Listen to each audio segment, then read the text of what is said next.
Oi, pessoal, bom dia, bem-vindos aí à minha primeira aula. Meu nome é professor Luiz Lamas, eu sou professor da UDESC Balneário Camboriú, do curso de Engenharia de Petróleo.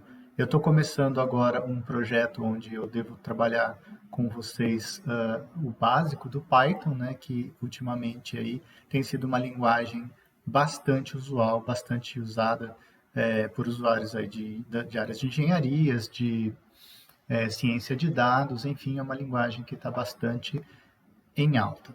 A ideia é dividir o curso em vários mini cursos, né, em vários tópicos separados, geralmente rápidos, com a intenção aí de passar para vocês quais são os principais conceitos, comandos e como é que se trabalha com essa linguagem. Bom, a gente vai iniciar dando algumas dicas sobre como trabalhar.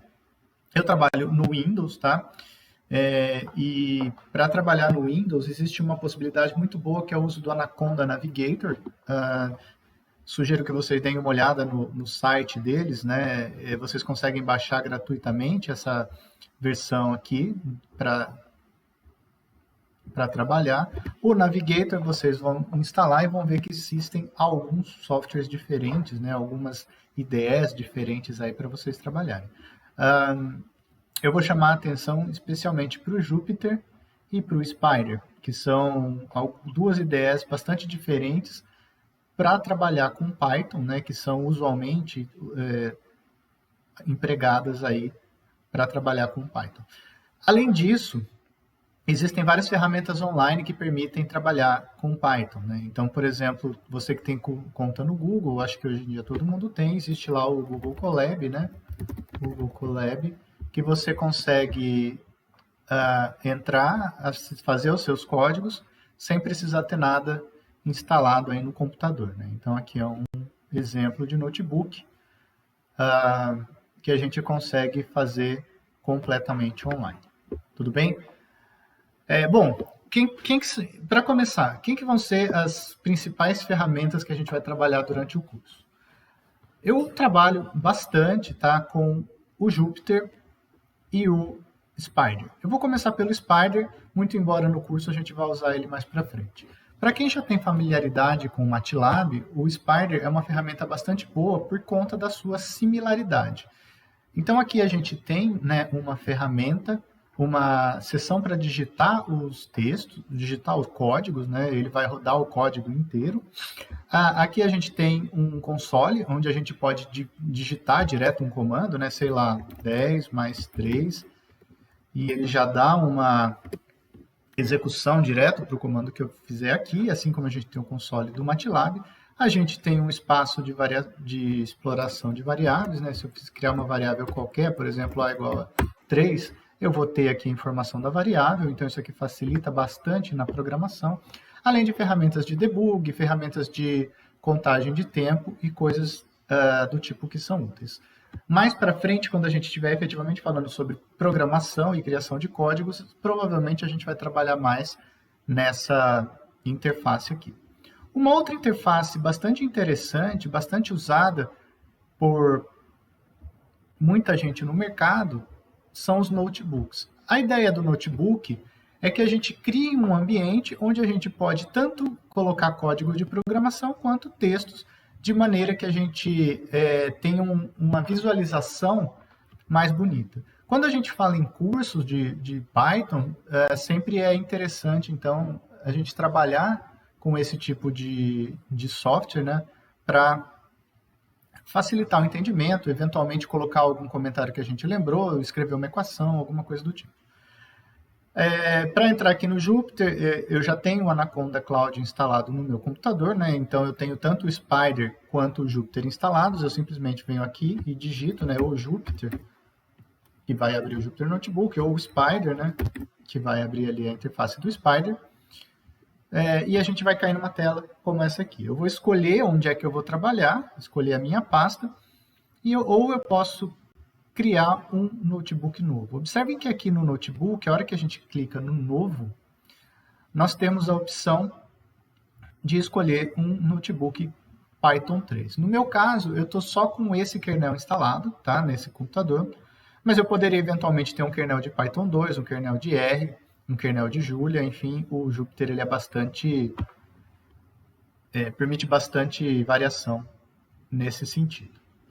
Essa aqui, então, é a tela do Jupyter. Observem que eu tenho uma linha de comando, e se eu digitar qualquer comando aqui, por exemplo, uma conta simples, 30 mais 2 menos 5, eu consigo executar essa linha diretamente. Para eu executar uma linha, eu preciso digitar Shift mais Enter. Quando eu faço isso, ele roda, e observem que ele vai aumentando aqui, né, vai contando qual é a iteração. Uma outra coisa bem interessante do Jupyter é que, ao invés, se eu não quiser colocar uma linha de código, eu posso vir aqui nessa opção e trocar de code para Markdown. E Markdown ele vai ser um texto. Então vamos supor que eu queira colocar um título, e aí eu coloco lá primeiro notebook Python. E a hora que eu dou um Shift Enter, ele vai formatar esse texto. Vejam que isso aqui ele vai aparecer como se fosse um texto, né? Eu consigo editar. Então, exemplo de texto adicionado. Eu não vou entrar em muito detalhe, mas depois vocês conseguem achar na internet bastante informação e vocês vão ver que dá para fazer muita coisa nesses Markdowns. Vocês podem, por exemplo, escrever tabelas, escrever bullets, fazer hyperlinks e deixar textos escondidos. Então, por exemplo, se você quer fazer um material de treinamento para uma prova, por exemplo, você pode pedir que o aluno digite ali um código e você deixa a resposta escondida. Clique 2 vezes aqui para ver a resposta, por exemplo. A gente consegue formatar equações usando aí LaTeX, coisas do tipo, enfim. Não vou entrar em detalhes sobre isso, mas quem tiver curiosidade pode dar uma pesquisada maior. A ideia de hoje é mostrar alguns comandos básicos para que vocês comecem a se inteirar com o que é e o que dá para fazer com Python, tudo bem? Como toda e qualquer linguagem, a gente vai começar do básico. A gente vai começar ali do Hello World. Como é que eu faço isso? Nós temos o comando print, tá? O print, eu abro e fecho parênteses e digito o texto que eu quiser. Então, eu coloco aspas simples, Hello World. Shift Enter, ele imprime o que eu escrevi. Obviamente, sem as aspas simples, uma vez que a aspas simples significa que ali dentro vai uma string. Uma coisa interessante é que eu também posso usar as aspas duplas. Hello World. Shift Enter. Funcionam exatamente igual. Tudo bem? Assim como outras linguagens, a gente tem os caracteres especiais, né, ou caracteres que a gente usa a barra invertida para dar algum comando, né, os escape characters. Então, por exemplo, eu posso querer escrever uma tabulação, um texto tabulado, né? Então, print, exemplo, aí eu coloco um /t, tabulação. Na hora que eu executo isso, observem que entre as palavras onde eu escrevi um /t, ele entende que ele tem que criar uma tabulação e ele faz isso automaticamente. Tudo bem? Deixa eu aumentar isso aqui, talvez fique melhor para que vocês enxerguem. Para acomodar, pronto. Dando sequência, então, a gente pode precisar, a gente pode querer mudar de linha, né? Então, print, começo a escrever, coloco lá, por exemplo, linha 1, e eu quero mudar de linha. Como é que eu posso mudar de linha? Eu uso /n, né? Ele sabe que ele vai escrever com uma linha diferente. Então, linha 2, /n, linha 3. Na hora que eu executar isso aqui, ele vai colocar em linhas separadas, né? Linha 1, 2, 3, porque ele entende que esse /n significa quebra de linha. Uma outra coisa interessante é que às vezes a gente quer que apareça, né, essa barra. Então, por exemplo, imagina que eu queira mostrar, por exemplo, um subdiretório. Então, seria lá C, /, Não sei, Python. Na hora que eu tentar rodar isso, ele vai dar erro, ou ele não vai mostrar o que eu estou querendo, né? Porque esse barra, para ele, é um caractere de escape. Então, existem duas formas de eu resolver isso. Primeira seria colocar barra dupla. E aí ele vai entender que, na verdade, o seu caractere de escape é uma barra. Tá? Uma outra forma que ele permite que a gente faça isso é a gente colocar um R na frente do texto. Porque daí ele vai saber que o que está ali dentro é um texto puro. Então, a gente coloca esse R, né, que significa raw text, tá? Ou, né, texto puro. Se eu colocar aqui um espaço, observem que ele não vai mais interpretar isso. E na hora que eu rodar, ele vai imprimir o texto na forma que eu pedi. Tudo bem? Se eu voltar, por exemplo, nessa linha aqui e colocar o R, ele não vai entender o barra N como uma forma de formatação. Ele vai entender isso como um texto puro. E aí ele não vai pular as linhas. Tudo bem? Então, o R é uma forma de desativar essa questão aí de formatação. Uma outra coisa que é sempre útil em qualquer linguagem de programação é a questão de comentários. Então, vamos supor que eu queira colocar um comentário. Abaixo está escrito um texto. E aí eu coloco, por exemplo, print texto. Observem que ele vai simplesmente executar apenas essa linha, né? A linha de cima, ela não está sendo executada. Esse hashtag, essa cerquilha aqui, ela permite que a gente escreva o que a gente quiser e não seja executado. Isso é extremamente útil quando a gente faz códigos grandes, né? Para que a gente saiba o que cada trecho do código está fazendo. Tudo bem? Uma outra coisa interessante é que, às vezes, o nosso texto pode conter alguma aspas, né? Então, por exemplo, vamos supor que eu queira escrever um texto, por exemplo, assim, print texto com... E aí, entre... texto com ênfase. E eu quero colocar o ênfase entre aspas, né? Se eu tentar colocar uma aspas a mais aqui, observem o que vai acontecer. Eu vou terminar o texto, né? E aí eu vou ter que esse ênfase não está dentro das aspas. E se eu tentar rodar isso, ele vai me dizer que eu tenho um erro, porque ele vai tentar encontrar esse ênfase e não vai encontrar. Né? Isso aqui não existe, não foi uma variável declarada ainda.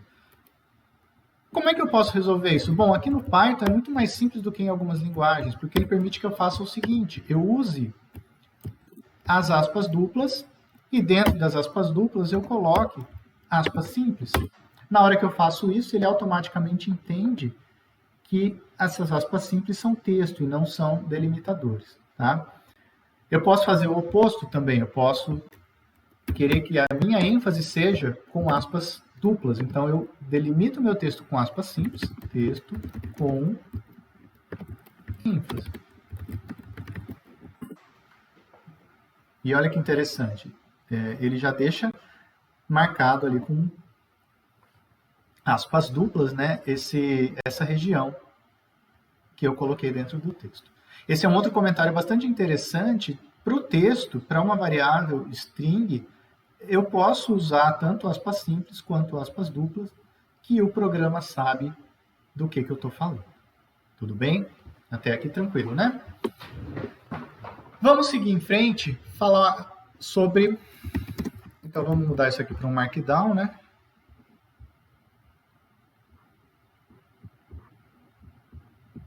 E vamos colocar aqui tipos de variáveis.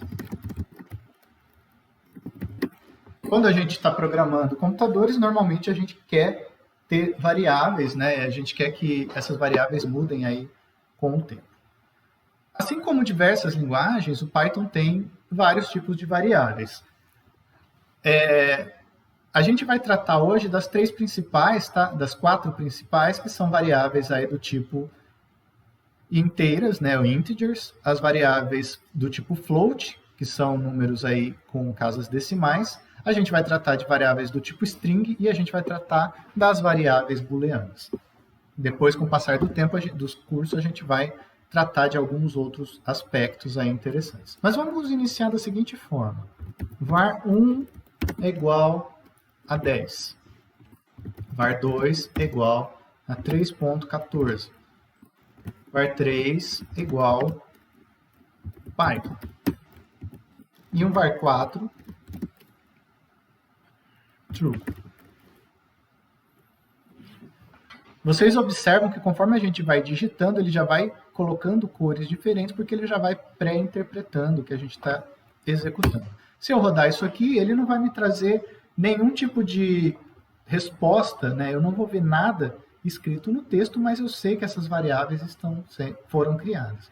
Como é que eu posso confirmar? Eu posso simplesmente digitar o nome de uma variável, Shift Enter, ele vai mostrar aqui o valor que está assignado para essa variável.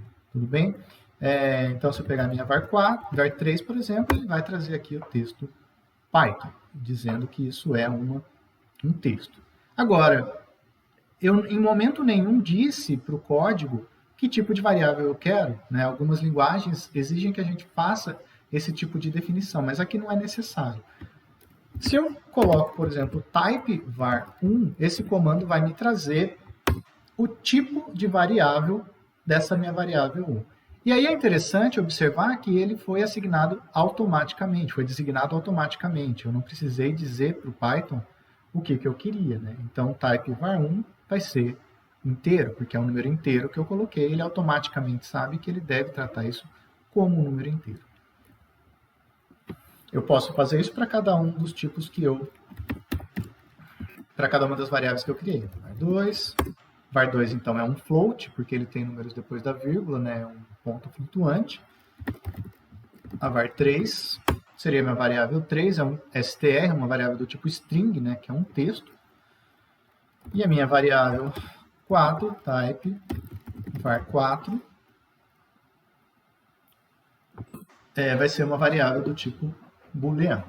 Então, esses são aí os principais tipos de variáveis que a gente pode trabalhar. Óbvio que eu posso fazer, né, operações, eu posso transformar um tipo de variável em outra, né? Por exemplo, se eu quiser que a minha variável var1, que é aquele 10, se eu quiser que isso aqui seja float, eu simplesmente digito float var1. O que ele vai me retornar? Ele vai me retornar um 10.0. Né? 10.0 é igual ao 10, só que aqui é float e aqui é integer. Pessoal, lembrem-se que é interessante às vezes fazer essa alteração em programas, mas lembre-se que o float vai gastar mais memória. Então, dependendo do programa que você faz, se puder trabalhar sempre com integer, é melhor. Tá? Bom, eu também posso transformar um float em inteiro. Então, se eu pegar, por exemplo, a minha variável 2, ela é um 3.14.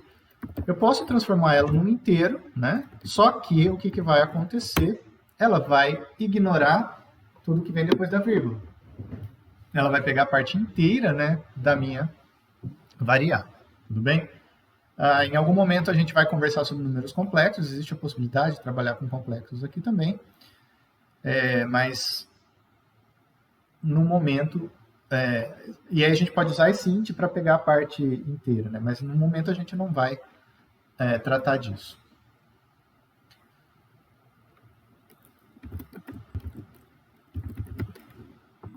Uma outra coisa que a gente pode fazer é converter, né, o booleano para números, ou vice-versa. Então, eu tenho alguma operação que me retorne um 1 ou um 0, eu posso transformar isso para booleano, ou vice-versa. Eu posso ter alguma operação booleana e eu quero transformar isso num número.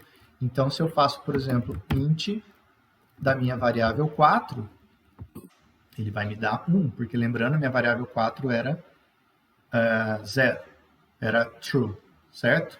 Verdadeiro. Bom, Agora que a gente conhece os principais tipos aí de variáveis do Python e a gente consegue saber qual é o tipo de variável e transformar tipo de variável, vamos conversar rapidamente sobre as operações mais básicas aí que o Python permite que a gente faça. Vamos fazer algumas operações algébricas bem simples, né? Então, vamos colocar um Markdown aqui.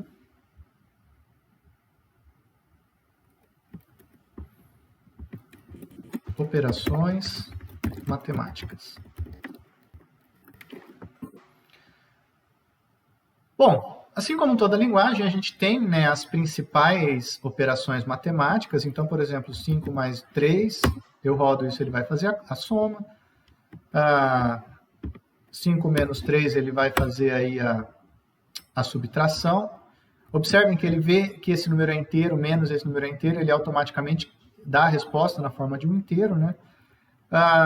Eu posso fazer todas as operações em variáveis, né? Então, vamos definir de novo var1 igual a 3, var2 igual a 6, por exemplo. Aí eu criei essas duas variáveis. Eu quero saber quanto que é var2 dividido por var1. Ele vai fazer a conta, né? Vamos supor que eu queira colocar isso em uma variável, né? Então, var3 é igual, o símbolo de igual ele vai assignar, né? Designar o valor disso aqui para essa variável, né? Então, var3 vai receber o valor de var2 sobre var1. Eu posso ver, por exemplo, o tipo, né, do var3. Por padrão, o Python coloca o resultado de uma divisão como float, mesmo que seja inteiro, né? Mas eu poderia, se for o caso, se precisasse, dividir isso aí. Então, as operações básicas são as mesmas, né? Faltou fazer uma multiplicação. Então, vamos fazer, por exemplo, 2 vezes var3, por exemplo. Ele vai fazer ali 4. 2 vezes 2 dá 4. Certo? Então, até aqui sem muita diferença, sem grandes diferenças. Eu posso querer fazer a divisão, né? A divisão sem resto, né? Então, por exemplo, 7, que em outras linguagens é o mod, né? // 2.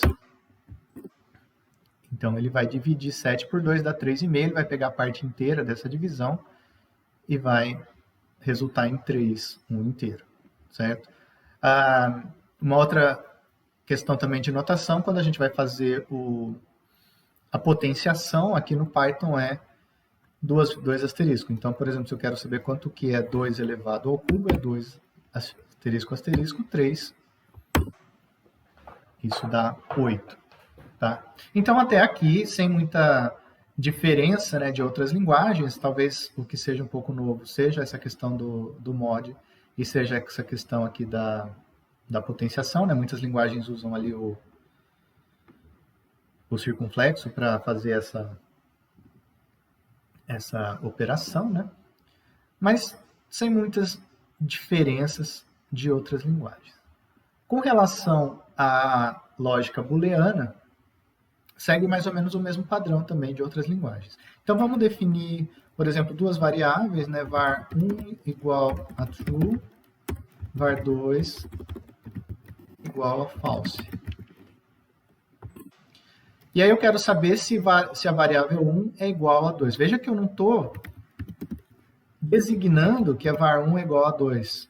Eu estou querendo saber, eu estou perguntando se elas são. Então eu uso igual, igual, que isso aqui é um operador lógico. E isso aqui vai me dar uma resposta do tipo sim ou não, verdadeiro ou falso. Ele me retornou falso porque, obviamente, a variável 1 e a variável 2 são diferentes. Isso vale para qualquer tipo de variável, tá? Eu posso, por exemplo, querer saber se a minha variável 1 é igual a 18. Isso aqui vai ser falso, né? Eu posso ver se essa variável 1 é igual a 1. Opa, deu true. Por que deu true? A variável 1 era true. Pois é, automaticamente o Python já entende que true significa 1 e false significa 0. Tudo bem? Então, se eu fizer aqui no var2 igual a 0, ele também vai dar que isso é verdadeiro. Tudo bem? Então, o igual igual é o operador lógico que diz que vai comparar os dois operandos aí. E se eles forem iguais, ele vai dar um true. Se eles forem diferentes, ele vai dar um false. Eu posso fazer as operações lógicas básicas também, né? Então eu quero saber, por exemplo, true e, né, a lógica e, false. A gente sabe que se eu tenho uma lógica e, isso aqui só vai ser verdadeiro se os dois forem verdadeiros. Então, nesse caso, eu vou ter um false. No seu true e true, vai dar true. Quem não é muito familiarizado com isso, dá uma revisada aí em álgebra booleana, né? Mas isso aqui no Python funciona da mesma forma do que outras linguagens. Então, se eu colocar... Então, o e aqui, ele é o operador e. Essa barra vertical, né? Ela está em cima ali da barra normal. Ele é o meu ou. Então, se eu faço true or false, isso aqui vai me dar um true, né? Se eu tenho verdadeiro ou falso, eu tenho verdadeiro, né?